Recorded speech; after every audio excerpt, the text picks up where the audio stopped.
Welcome back to I Taught English Abroad, and today I'm speaking to Fernanda Cwiertnia. Now, I did ask about the pronunciation of your surname, and I'm hoping that was right this time.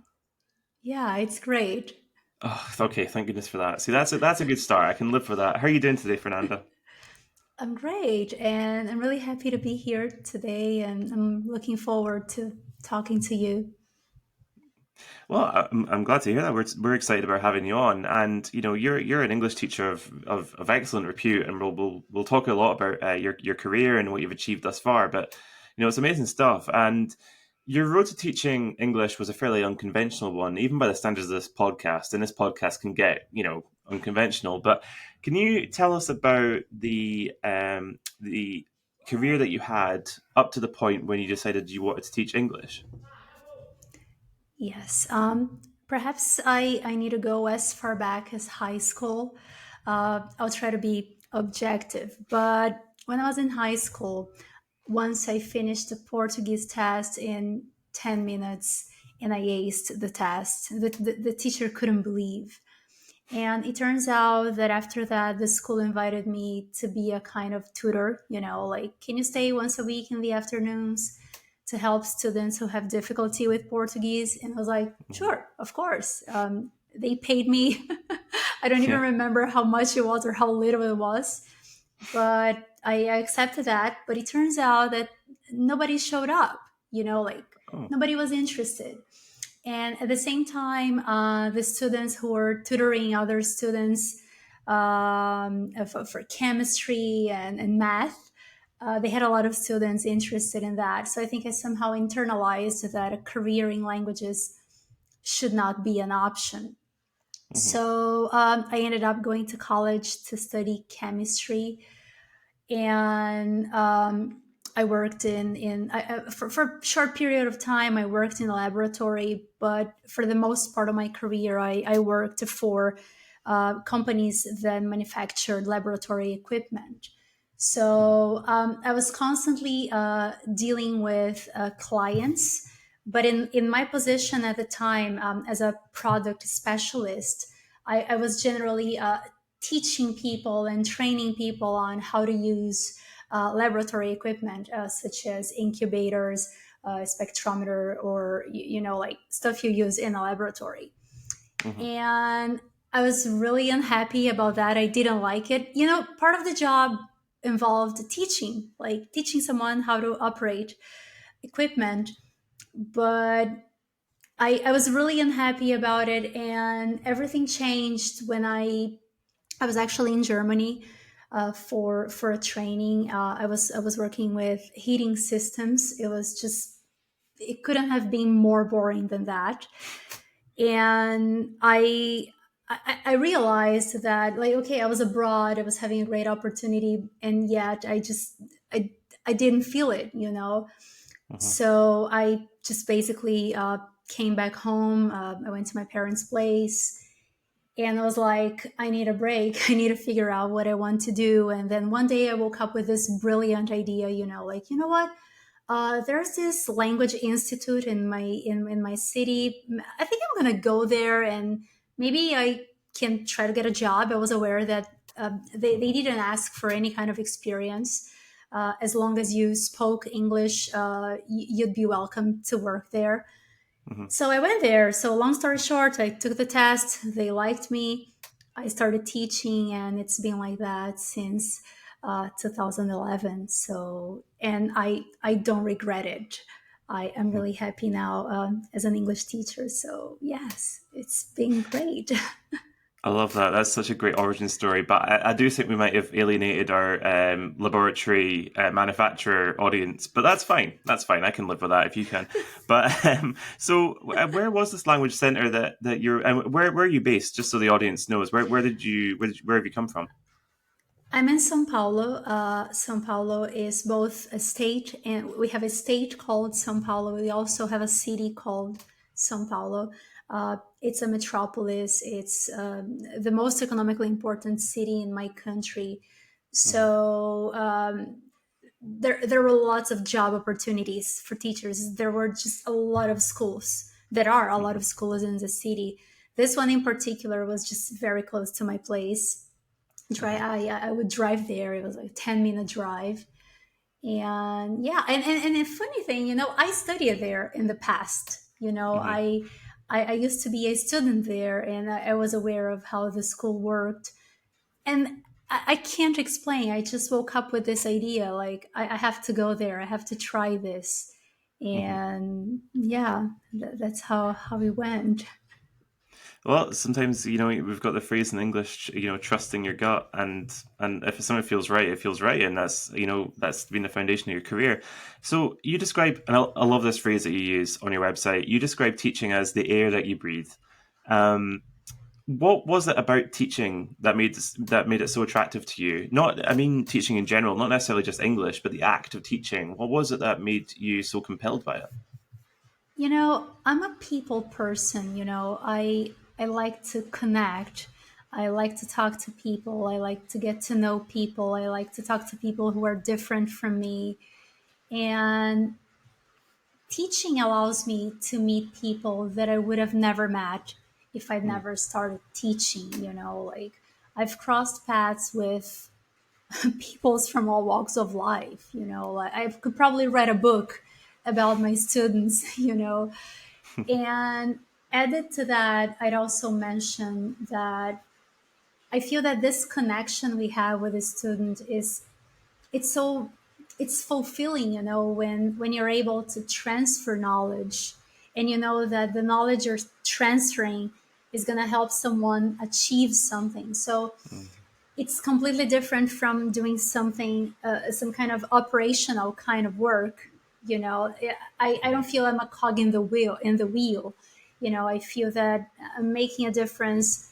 I'm inspiring and being inspired at the same time, because as I said, we get to meet a lot of people, and we need people, right? I think this is the part of the job that I really appreciate, mhm.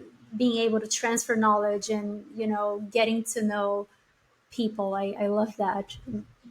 I wouldn't have met you, right, if it weren't for my teaching job, Yeah. right? So I think that's the point for me. And then there's one more thing. Mhm. Teaching, this is not a career that was a consequence of my going to college. I chose this, so I derive a lot of happiness from that, a lot of pleasure from that. Mhm. So yeah, it is the air that I breathe, indeed. Yeah, I mean it is a great story. Your particular career story is and so talk to me about you began to teach. Sorry, my chair squeaked as I was asking that question. That would be a terrible edit. Okay, sorry.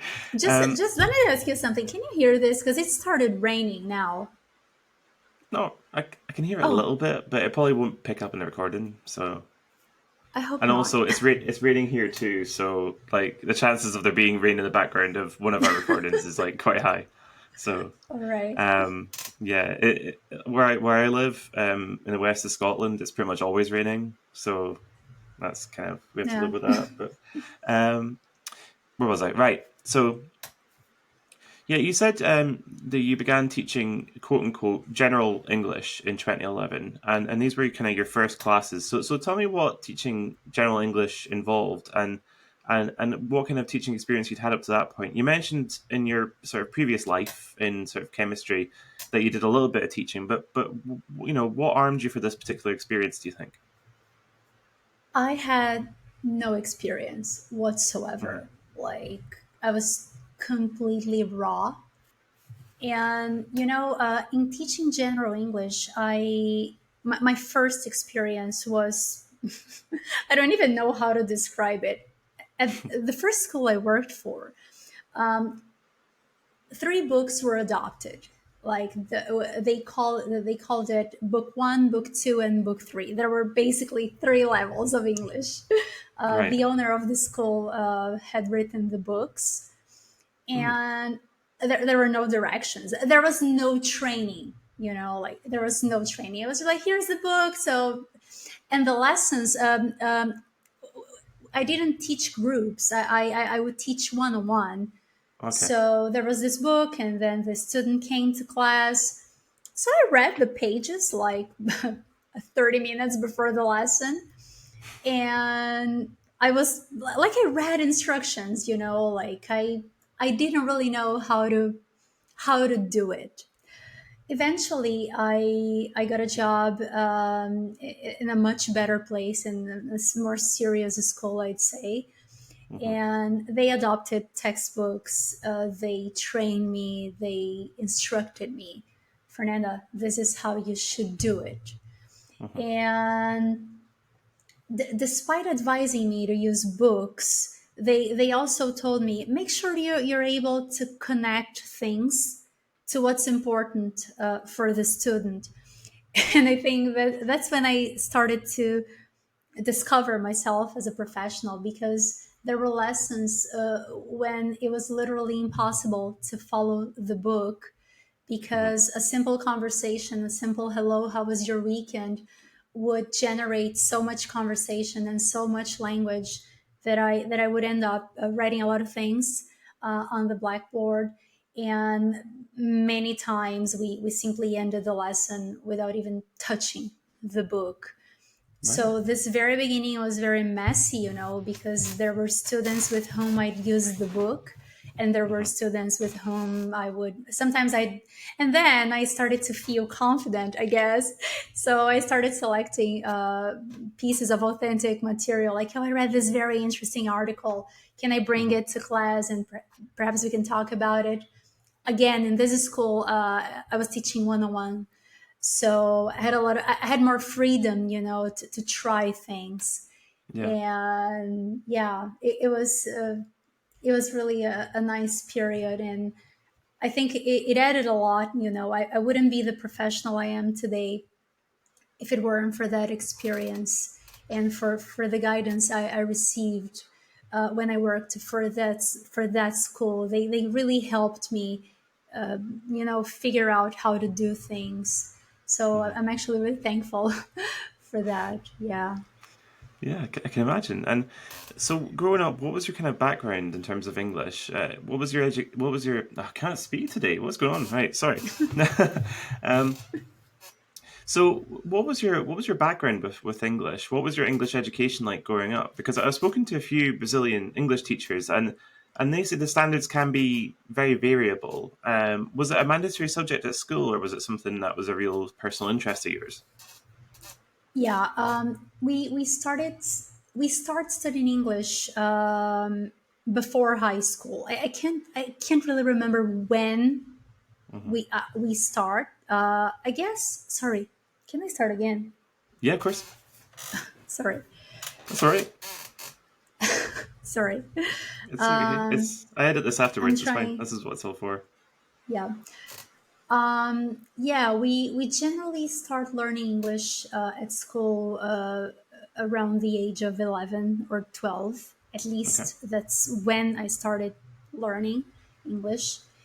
And unfortunately, I don't think regular schools in Brazil take this discipline very seriously.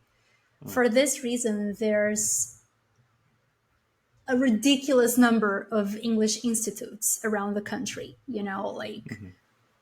like if you come here and you drive around the city, you're going to see language institutes everywhere. And it's generally you would generally see a message like, speak like a native. Right. Okay. So unhappy with the quality of English lessons at school. My mother sent me to this language institute, which happened to be a serious one. Hmm. So I started studying English formally. Before that, well, I've always been a fan of the Backstreet Boys since I was 10. So Quite basically, right. I grew up listening to their songs and watching MTV. So there was a lot of input, So although I was not really studying English when I was consuming music and videos, I think I was somehow I was aware, of sounds and things. But then I started studying at this institute. I stayed there for years, I guess. Hmm. And that's, I think I probably reached maybe level B2 or something, and eventually I took a break because of college. Then I resumed my studies, always at a language institute. At some point I worked with a private tutor, Hmm. and yeah, I think the knowledge I have comes from these courses I took. But more than anything else, I'd say it's connected to the contact I had with the language, on a daily basis, listening to music, watching things, and stuff like that. Yeah. I do have to ask this because I'm really, really curious about it. But see, when Backstreet Boys are such an integral part of your inspiration to learn English, and then maybe you're translating the lyrics. So a song like "I Want It That Way," does that make less sense when you actually learn what the words mean, or does it like because lyrics to that song are kind of weird? Yeah, I think at the time, well, first of all, I Want It That Way. It's not a good song. I'm a huge fan, but the lyrics are just, I don't get them very No. well. And I think my level of language awareness was really low at the time. So Hmm. when I listened to a song, I had access to the translation, but the translation was literally a translation, and some things just didn't make sense. So I remember listening to things and thinking, what's that? I don't get it. You know? So it took me a while, to, oh, okay, so this is something figurative. Okay, I get it now. Hmm. And I think when we talk about music, there are songs we just don't get, right? Because we don't know what was going on Hmm. when the person wrote it. And yeah, I Want It That Way is definitely not my favorite. Definitely not. It's fair enough. To give you a bit of kind of the other way around, there's a Brazilian bar in Glasgow, and I've seen a room full of people singing "Masquinada" by Sergio Mendes without knowing what the words mean at all. So just for a bit of balance there. It's hard to translate, you I can know. imagine. Yeah. Yeah, I think that's the thing about music. Hmm. It's impossible to translate, and there's a lot of I don't know if I'm going to use the right term here. Correct me if I'm wrong, but regional language. Hmm. Maybe this is not the term, but a singer from the north might say things in a different way. Like Yeah. there's maybe slang Hmm. and colloquial language, I'd Yeah. say. So yeah, It's tricky. It is a just a tricky one. parenthesis here. If this is not good, you just I have It's no good. idea what It I is. said. I No, also it's think I mispronounced something, so it's just no. awful.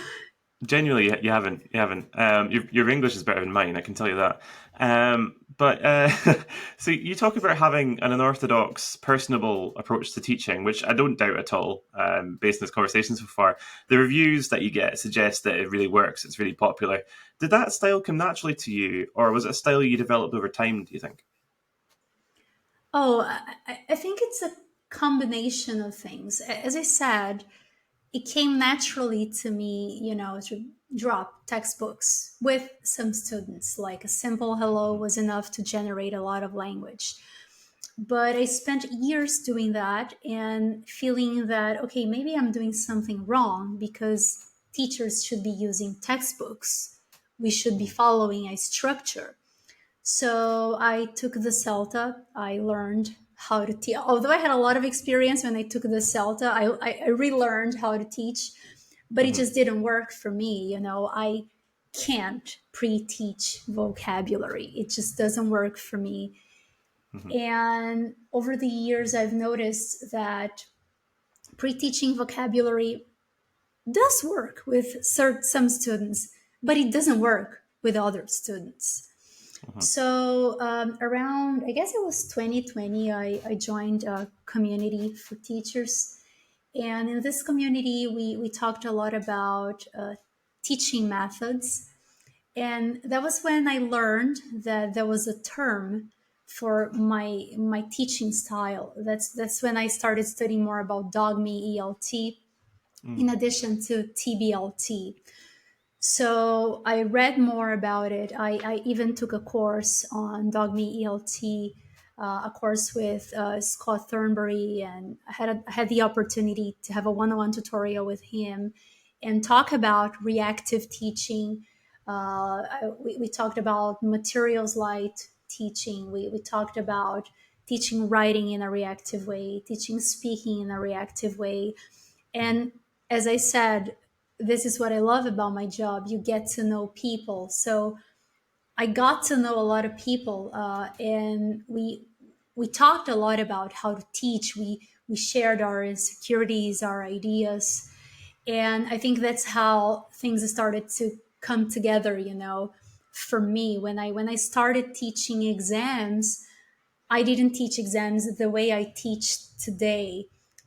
mhm, I It's funny, for general English, I felt confident to drop textbooks, but when it came to exams, I still felt that I needed the book.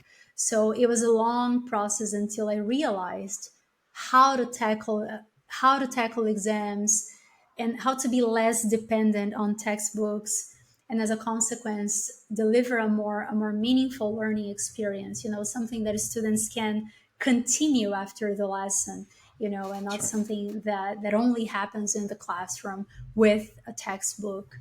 So, and the point is, I'm still developing. Like if we talk again in 5 years, I'll probably be doing things in a different way because I strongly believe in, like constantly assessing yourself. Like that's why I ask my students for feedback. Like, let me know what you think of this lesson. Is this good? Is this not good? Mhm, Because this helps me, do better and deliver what they expect. It's really about them. My teaching is very learner centered. It's not about me, it's about them. mhm. So it's been a process, it's still going on, and I think it's going to happen for the rest of my life, for as long as I teach, I'd say. So I want to talk about some of your students. Who is, would you say, a typical student for you, and what are their motivations for learning English? Nowadays, my typical student, my ideal client is an English teacher. Okay.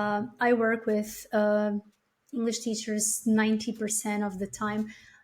I guess at this moment, I have only one student who's not an English teacher. Mm, I mean, except for the groups. In my groups, I've got both, like teachers and learners and language lovers. Basically, people who come to me, whether they're teachers or students, they come to me because they feel insecure. They feel they need to acquire more knowledge of the language. As far mhm, as teachers are concerned, of course, they come because they want to acquire more knowledge. But what they generally ask me is, Fernanda, I need to learn more language because I need to improve my teaching.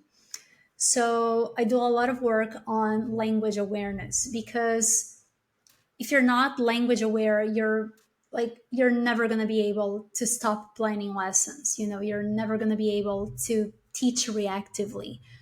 mhm, Nowadays, a student can come to me with, it doesn't matter. I'm ready to deal with, not I'm not saying I know everything, but I know how to tackle everything even when I don't know the answer to something because of my language awareness. So mhm, people who come to me, they want to, like sometimes they like there's a lot of advice on social media. Read a lot, do this, do that. I myself experienced this when I was preparing for C2 proficiency.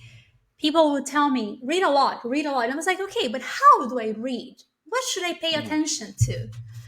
So these students who are teachers, they come to me and we work a lot on how to explore what you're reading, how to see language, how to decide what is worth paying attention and what is not. And mhm, there are no rules because different students have a different weaknesses. So two students might read exactly the same text, but they're going to extract different things. Mhm. So they come to me because they want to be language aware, because they want to be proficient in the Yeah. language. There's this, you know, like non-native teachers, we desperately want to show the world that we know enough, you know, and I don't think textbooks help us acquire as much knowledge as possible, because Uh-huh. textbooks bring lists of words and it's just so overwhelming and we end up feeling that we know nothing. So why not make this more enjoyable? Why don't we just go online and just read something we like, something that is meaningful to us? So I teach them how to derive pleasure from learning, from consuming content in English. Mhm. And similarly, students who are not teachers, they also come to me because they want to become proficient in the language. Yeah, it's basically this, they're after proficiency, you know, proficiency is what they want. And in the case of teachers, as a consequence, this language awareness allows them to improve their teaching, you know, to maximize and optimize their time preparing less, because they can teach more reactively. Yeah, Mhm. sorry, I think I've spoken too much. No, though that was a really good answer, and just something that kind of popped up from that. I'm just wondering, in your view, do you think that the infrastructure for teaching English, the textbooks that you speak of, and the kind of materials that teachers are told to use, do you think they're made with, with non-native perspectives? And do you think there's enough there to support non-native English teachers? Because it's clear that there's a bit of, and it's not just yourself. I've spoken to other non-native English speaking teachers who they maybe don't feel that the material that's made available, has a more has a rounded perspective. Do you think there's something in that? That's the whole point. I don't think textbooks should be designed for teachers. You Mm, know, like the focus should be on the student. The problem is, if the book doesn't help the teacher, will it really help the student? mm, So I think maybe the question we should ask ourselves is, how much do we need the book to transfer knowledge? Sometimes we see people saying, "Oh, I'm not learning because the book is not good," mhm, and I agree. The some books are just not good. You know, like I'll never forget. Once I worked with a book called Top Notch, mm. and one of the chapters was called "Dental Emergencies Abroad," and Okay. and it was like, how relevant is that? So Yeah. it's, I don't think it's about whether or not it's good for the, it's terrible for the teacher, right? Whether you're Yeah. native or non-native, it's depending on the topic, it's terrible. So if we, if we the facilitators, you know, if we are not able to connect with the book, Mhm, how can we help students? So I don't think, I'm not saying burn all textbooks. I'm not saying that. I'm not in favor of that. mhm, But I think we need, as teachers, like we need to learn how to use the book to our own advantage. And I think that when we're constantly following step by step, sometimes talking about something that is not relevant.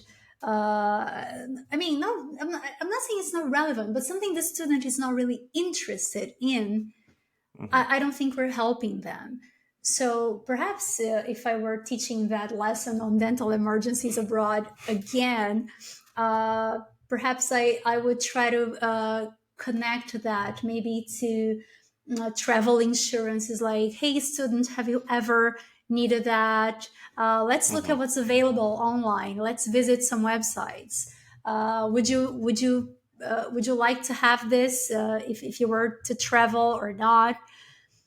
Trying to sense, you know, whether the student was really interested in that. But listening to people reporting dental emergencies, you know, So you No. see, I don't think it's a matter. It's really, it should be about the student, Hmm.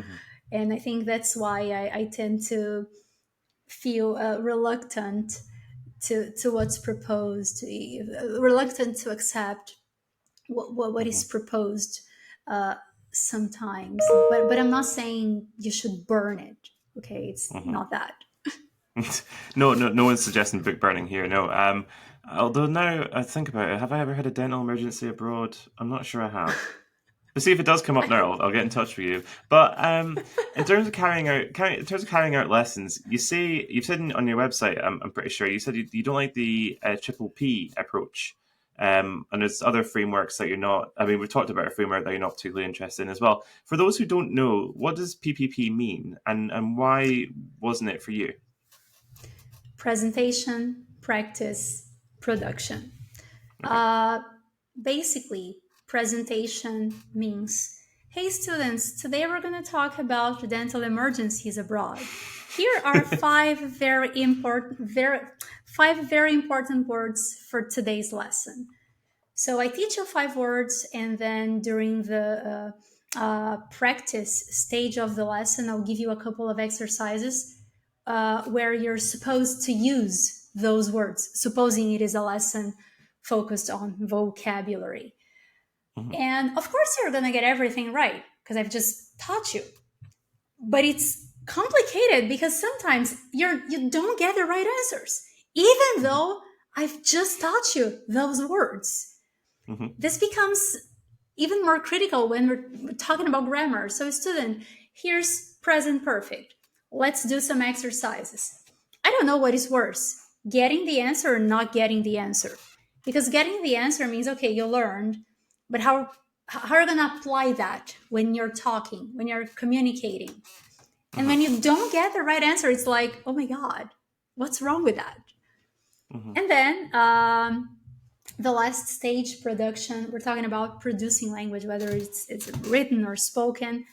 And I think the worst nightmare of a teacher is teaching a lesson on past perfect, and during the production stage your students use simple past, because the whole point of teaching a lesson on past perfect is to get students to use the language, to produce language using past perfect. But I am Hmm. sure that every teacher listening to this, I'm sure they might have experienced this, teaching A, asking students to use A, and the lesson ends with students using B. Is this a problem? Hmm. In my opinion, it's not a problem as long as communication happens. If communication happens, I mean, what's wrong with that? Hmm. So I think that when we force students to use certain words or certain conjugations, we're not really helping them, develop. We want them, like, imagine if before recording this, you told me, Fernanda, so we're going to record this. I want you to use these, this, and this word. I want you to Hmm. talk like a British person. I can't, you No. know, I might be able to use a few words here and there if you ask me, but Hmm. I'll never, like, you can teach me everything about how to sound like a British speaker, but I won't be able to do that. You Hmm. see, doesn't mean we won't be able to communicate. No, No. right? So I think this is my criticism of textbooks. I should have said Scottish accent. I'm sorry. That's Uh, all right. I forgive you. uh, I'm sorry. I'm nervous, Quite all right. and also worried about my accent. So I think this is what I was trying to illustrate Hmm. here. I don't think we're really helping them when we tell them do this in this way. Otherwise, it's failure. You're not Hmm. good. So yeah, that's my criticism of the PPP approach. Sure. You touched on it before. You offer mentorship to teachers, and you teach teachers. You said 90% of your students are English teachers. How has that been, and what have these teachers kind of gone on to do? Do you follow their careers once they've, I guess, graduated? Yeah, when teachers come to me for mentoring, like they generally have a problem. Like, Fernanda, I have to deal with this kind of student. I don't know how to do it. Mm, So they bring me typical situations, and we talk about how they can do it. Of course, by the end of the session, I don't think they go and immediately do what I've taught them. I think it takes a while, mhm, to start to implement things. A lot of teachers come to me to learn how to deliver writing feedback, mm, how to deliver writing feedback, how to tell the students something is right, how to tell them something's wrong, how to tell them that something is right but it could have been better. sure. What should we pay? What should, let me say that again. What should we be paying attention to? So I've been doing this a lot lately, teaching how to deliver writing feedback, how to use colors, what to pay attention to, and this helps them deliver feedback to their own students. Mhm, And yeah, so I think when I help them, I'm helping them not just become better teachers, but we eventually end up talking about the business aspect of this. So when you're able to deliver a specific kind of service, that is not up for grabs in the market, you maybe you can charge a little bit more. Maybe this is good for your business. So we sometimes talk a little bit about business as I have been building my business little by mhm, little. And so yeah, I end up sharing a lot with them. And I can't say, oh, somebody took a session with me and they became a superstar. No, it's not like that, because mhm, we have to implement things like little by little. We learn today, and tomorrow we try something different, and then a little bit more, and then a little bit more, and eventually we transform the way we teach and the way we do things. Have I mhm. answered your question? Yeah, no, I don't absolutely. know. That's a Maybe I great got answer. carried away. No, that's a great answer to the question. Although, you're very modest, because if it was me, I would say like, yeah, everyone I've taught has gone on to be an absolute superstar and they've reinvented the language and all this kind of stuff. But then, you know, I think um, these people have become confident yeah, professionals. Like they might not be Instagram superstars, but they've become confident. They're doing a great job. They message me, Fernanda, what you taught me has really helped me. You have no hmm, idea. Look at this. And then they send me a message that a student of theirs sent them. hmm, So I think this is what I meant. Like I think at the end of the day, feeling confident and not losing, faith in yourself is really what happens. Like, hey, there's a way out. Fernanda's helping me here. I'm doing a better job. I'm feeling hmm. confident. And I think that when we feel confident, we're powerful. Like the sky's the limit. We can do everything when we feel confident. I think maybe I was not so modest. No. No, I love that though. That I love that. Now, your website is even for an English teacher of your repute. Your website's really really good, and it's got lots of different sections I like. You list your favorite verbs and your favorite idioms on your website, and I'm a big fan of idioms. I find them fascinating. So, what's behind your love of idioms? Because they're so strange. They must come up a lot when you're teaching, because like a lot of them don't translate directly. Or like, what's your take on the idioms in general? If that's not too big a question. When I was putting my website together, I was like, okay, I have this space here. What can I Hmm. add? And I was like, favorite idioms. Yeah, Um, I'm being honest. yeah, I wouldn't say I love idioms. hmm, I think idioms are a part of the work. They're part of my work. hmm, When we talk about Cambridge exams, there's there are some parts of the reading and use of English paper where certain express fixed phrases, idioms, they're tested there. hmm, So idioms end up getting a lot of attention when we are preparing for an exam. Uh, So it's not that I love them, but I teach them because I know Hmm. it's going to be important for the exam. But it's not like me to tell a student, use this idiom. Hmm. And it can be complicated because, as you said, sometimes there's no translation. Like, how can I Yeah. translate that?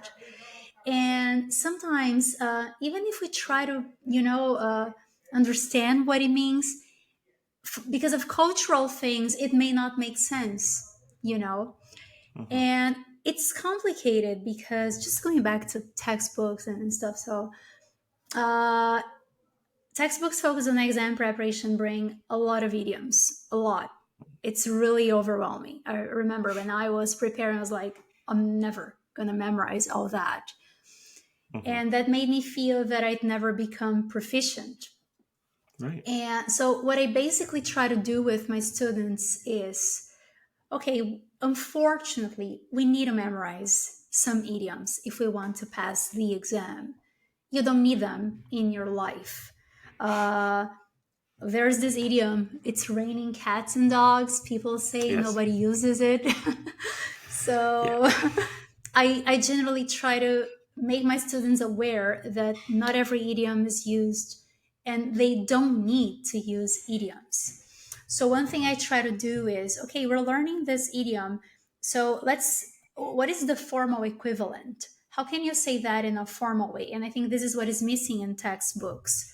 We have the long list of idioms and very little work on formal language when Hmm. we desperately need formal language for the writing paper. So, what I like to do is, I strongly believe in rephrasing as a form of development. Write a sentence using an idiom. Hmm. Write exactly the same sentence in a formal way. In this way, you're practicing writing, you're becoming language aware, you're also practicing for keyword transformations, which is part four of the reading and use of English paper.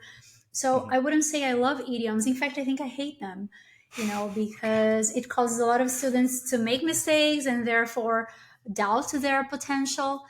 So I think they're part of the journey. But once Hmm. you've passed your exam, okay, you got your pass, you got what you wanted, don't even lose sleep. Yeah. Like, if you want to use them, it's fine. If you don't want to use them, it's fine. And sometimes I post idioms on Instagram and I get a lot of comments. Oh, native speakers don't use those idioms. This is so Hmm. pointless. And I think people don't get it. The point is, it's not to tell them to use the idiom, but to make them aware of the idiom for exam purposes. But Hmm. I'm curious to hear your take. Do you use idioms in your daily life? What's your I think relationship with idioms? I I think in general, I think English speakers from the UK and the US, but probably more the UK, use a lot more idioms than I think they realize. And it's only really when you sort of sit, if you got, for example, a page of writing. I mean, I actually did an article about idioms, and it wasn't until I was about halfway through I realized I've used three here without even like really thinking about it. Um, so yeah, it's bizarre, and it's another thing when I've learned, well, I tried to learn other languages. It's not something that comes up as readily, but idioms are just kind of scattered across the English language. So, apart from idioms, I think this is a really good area to mine into a little bit from a non-native English speaker's perspective, and as someone who has done all the learning and all the teaching, what do you think are the hardest areas for English learners in terms of everyday speech and phrases, idioms aside? Are there any other areas that maybe native speakers wouldn't necessarily think about? Let me make sure I understand your question. Just Sorry. a break here. You're asking me the areas where learners have the greatest difficulty. Yeah. This is not just about speaking, right? No. Just in general. I mean, idioms are Oh, difficult. I okay. was just sort of wondering what else is particularly difficult. It's the kind of thing that if you were Mhm. raised with English, you might not necessarily think is difficult. Okay, from the native perspective, right? From a non-native perspective, yeah. From a non-native perspective. From your perspective as opposed to, yeah. Well, let me know if my answer answers your question, or I'm sure otherwise we it can do a retake. Just cut this, please. will. um, in my view, writing is the most challenging part of learning. Let me. Sorry, I'm going to say that again. No worries, as long as you want. In my view,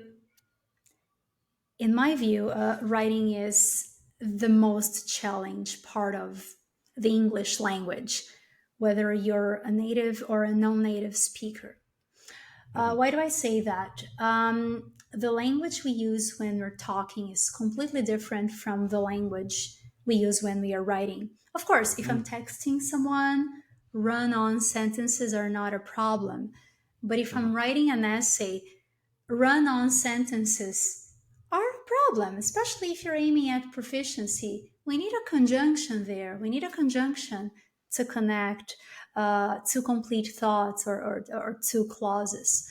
And I think Hmm. this is the challenge, because sometimes students they write a text which is very clear. We totally understand what's written there, and you tell them, hey, but I'm penalizing you here because you're not connecting these two clauses. This is a run-on sentence. And they have a hard time internalizing that. And they ask me, but does anybody say that? No, this is writing. This is not Hmm. speaking. And it's interesting, I ran a course. I ran the second edition of a course last year, and I had a native speaker taking the course. It was a course focused on advanced grammar, and it was so interesting because we had her perspective, like from the perspective of a native, like relearning her own language. Hmm. And basically, the course focuses a lot on syntax, and naturally, it connects to writing. And she was really surprised that certain things that it is okay to say wouldn't be okay to write, in case it Hmm. is formal writing we're talking about, right? uh, but even maybe even for a post on Instagram, I'm careful, like although it's not formal, I want to make sure I'm using like I'm really connecting my clauses. I'm not Hmm. writing in the same way I would speak. And the point is, if it was challenging for her, who's a native speaker, can you Hmm. imagine how challenging it is for non native speakers? It's even Yeah. more challenging. And I think writing is not really a priority. Things happen too fast. Who wants to write? Like, we want to communicate. Yeah. So writing ends up being not very important. So I think only those who are truly interested in developing the ability uh, end up mastering it, because there's this genuine interest in learning. But this is definitely the greatest difficulty. Memorizing a list of words, that's a piece of cake. Allow me to use an idiom here. It's a piece of cake. Hmm. But gathering your thoughts, organizing your ideas, writing in a way that engages and at the same time doesn't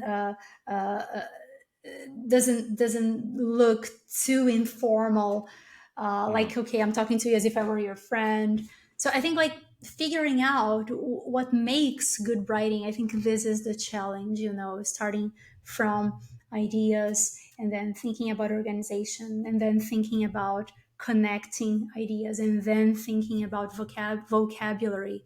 So Hmm. in my view, yes, writing is the hardest skill to be mastered, I'd say. Hmm. Absolutely, that's really really good insight. I've not actually heard anyone say that before. There is such a distinction. Now, you strike me as someone who's extremely honest, and based on our conversation and on your Instagram content, which is really really good. We'll provide links at the end. I have to ask you this, and I have to ask you in a direct way.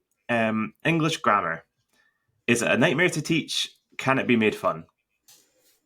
In no way is it a nightmare, at least not for me Good. at Okay. all. Tell me why.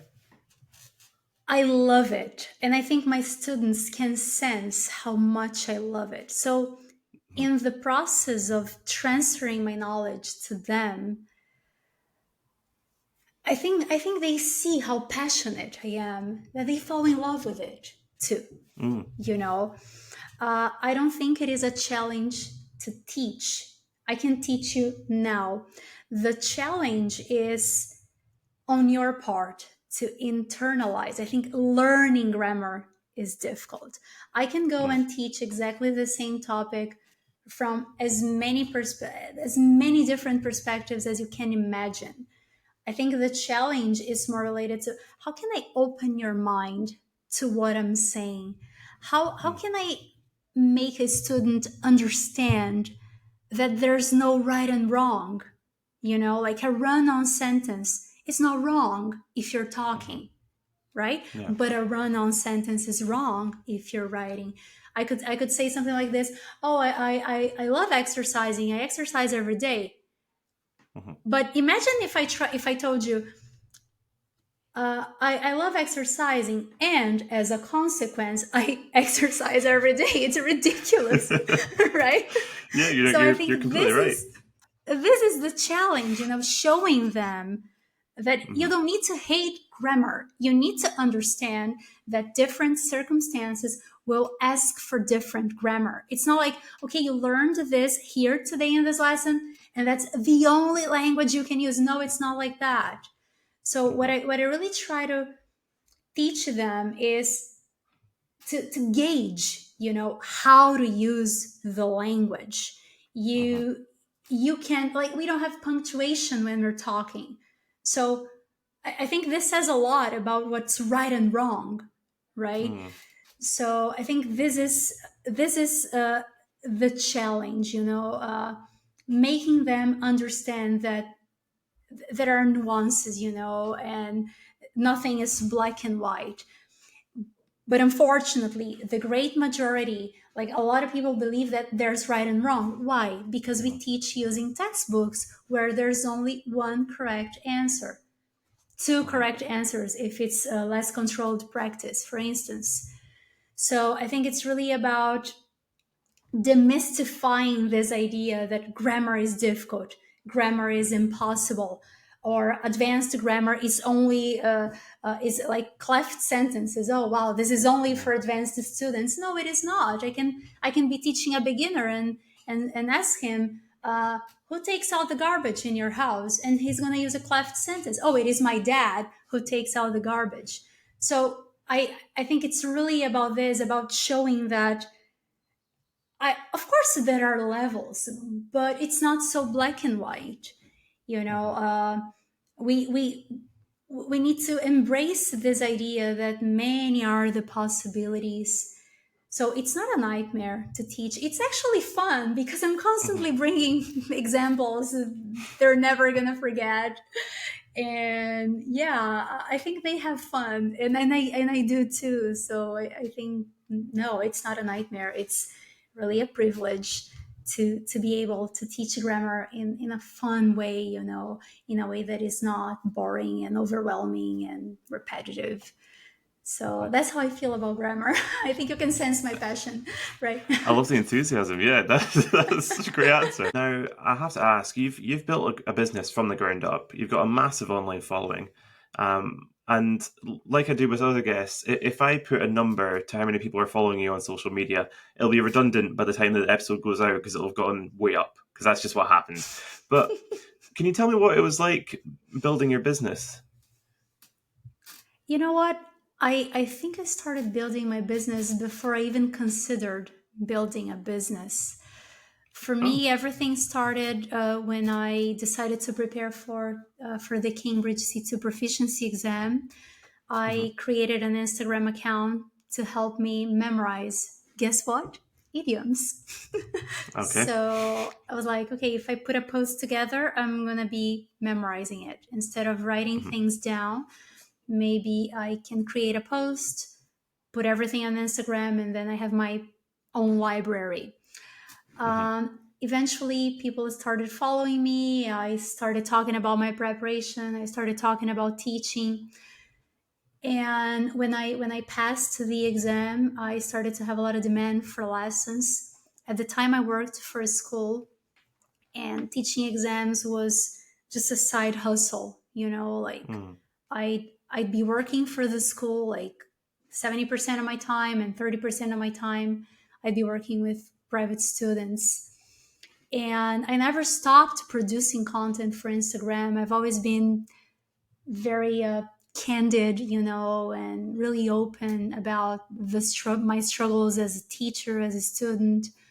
Mm. And I think people eventually felt interested in that. Sometimes I might share a few things about my personal life that might be interesting for them. Mm. And little by little, I left the school and started working only with students. But the reason why I think my business has grown so much is because I never really stopped developing. Okay, I passed C2 proficiency. I'm proficient. Mhm. um, but it doesn't end there. I think life starts after proficiency. Okay, now I'm not under pressure to perform. I'm free to learn. Mm. So I continued learning, and I therefore started putting other types of posts together. Posts focused on more than idioms, posts focused on grammar, how to learn grammar, how to teach grammar. I shared reflections about learning and teaching, and I shared a lot. And this helped me, going back to what I said at the beginning of the session, connect with Mhm. people. And Fernanda, do you have group courses? Fernanda, do you do this? Fernanda, do you do that? And then you sense that people want to work with you. So I think the first greatest thing I did was creating a workshop. My Mm. first workshop was above and beyond textbooks, how to prepare for an exam and go the Yeah. extra mile, and not to be how to be less dependent on textbooks. And after this, I became more and more confident. Okay, I've just run a workshop. Maybe I can create a small group, small speaking group. Mhm. So I've been running workshops. Now I've really taken my business to a higher level. Now I've created courses. I work with Mhm. groups. I'm really a company, you know, um, and I've never stopped producing content. People need to have a taste of my brain, like otherwise, how am I can't go there and say, hey, buy my course, I'm great. I can't, Yeah. right? I Yeah. have to show them in a different way. And I forgot what I was going to say. It's Yes. okay. Take your time. I can't, yeah. So yeah, so I've never stopped producing content, but lately I've decided to channel my energy into my newsletter. Mhm. So it's interesting because when I started, I never thought, what's the point of a newsletter? Who reads an email? But then you start to read more about it. You talk to people about it, Mhm. and I started writing a newsletter. I think 15 months ago, and it's become huge, a huge part of my job. I send monthly newsletters. I read mostly reflections on teaching and writing. And I feel this has helped me, connect with more people outside Instagram. But again, there's a lot of sharing, like Mhm. sharing experience, sharing knowledge, only to a certain extent, right? Because I still want people to become clients. So it's been a very hectic. It's been very hectic because, for instance, today I'm teaching 3 lessons, but I'm working for 8 hours. Mm. Like, how is that Yeah. possible?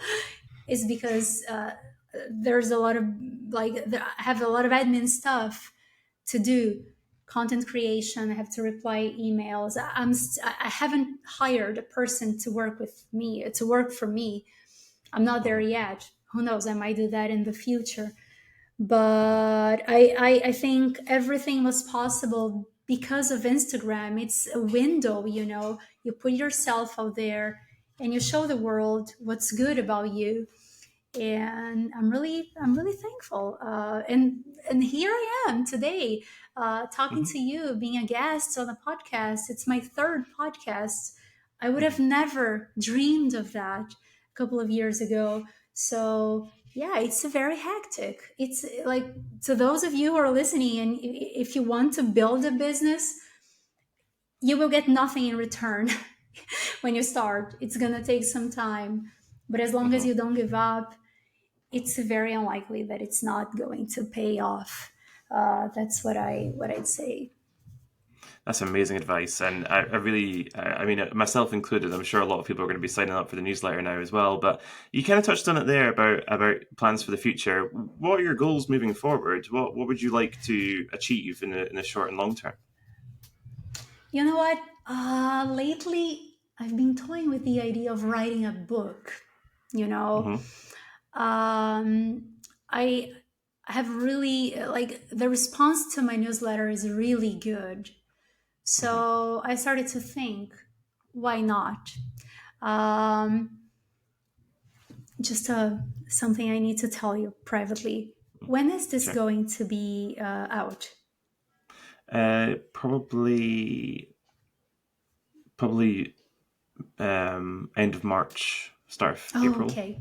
Okay. It's because I'm pregnant. Oh, And I was, congratulations! thank you. And I was, because my plan was to take the Delta, or Hmm. I was divided between the Delta or a master's degree. Hmm. But now my plans are on hold. But Sure, I don't yeah, know if I want to say that. Yeah. absolutely. We can skip this. We can skip this question if you want to. No, it's If that's fine. I'll fair. just say that I've been also considering getting a master's degree, as I've Hmm. been working with, yeah. And in addition to my plans, sorry, Hmm. and besides perhaps writing a book, I'm not gonna lie, I'd like to get a master's degree. I love studying, I like reading research papers. Hmm. So I really think it's something that would make me happy and more knowledgeable.